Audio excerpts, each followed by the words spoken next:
Hello বন্ধুরা, সবাই কেমন আছেন? আশা করি সবাই খুব ভালো আছেন। আমিও ভীষণ ভালো আছি, কারণ কালকে ছিল আমাদের এখানে মেলাতে গিয়েছিলাম, কিন্তু ভেবেছিলাম যে একটু ভিডিও করব। বৃষ্টি খুব হচ্ছিল, আর মানে টুকটাক বৃষ্টি হচ্ছিল, আর আমি ওই জন্য আর ফোনটা নিয়ে যাইনি। খালি মাজারে একটু সিন্নি দিয়েছি আর খাওয়ার কিছু নিয়ে চলে এসেছি বাড়িতে।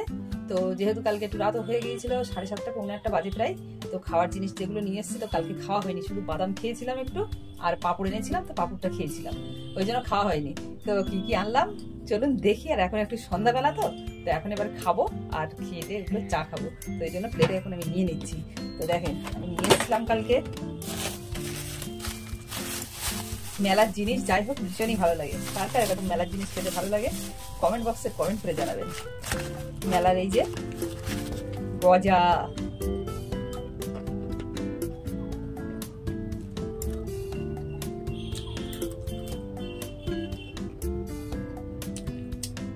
আমি একা খাবো না, সবাই মিলে খাবো। এখন একটা খাচ্ছি।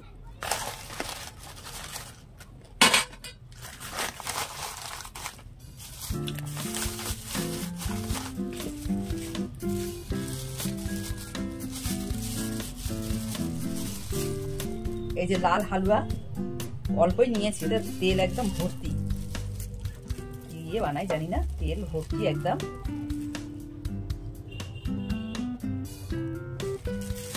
একটু হালুয়া নিলাম, অল্প অল্পই এনেছি সব, দেখতে পাচ্ছেন তেল।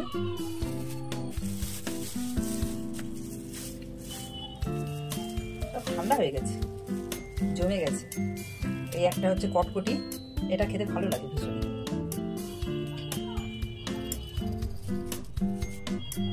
যা তেল, আমি অল্প অল্পই খাবো।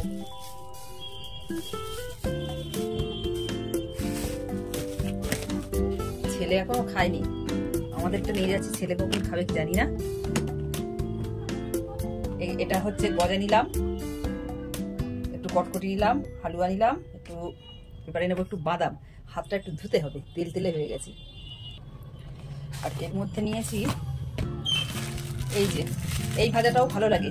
এমনি দোকানের জিনিস অত ভালো লাগে না, কিন্তু মেলার জিনিস ভালো লাগে, দাম বেশি নাই যে, ওই জন্য নিয়েছিলাম একটু কটকটি।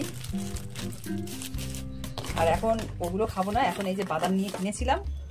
বাদাম না, কালকে একদম গরম গরম ভাত ছিল, কি বলবো, গরম গরম বাদাম। তো গরম গরম তো খাওয়া হলো না, এখন এই যে খাওয়া হবে, নিয়ে নিচ্ছি।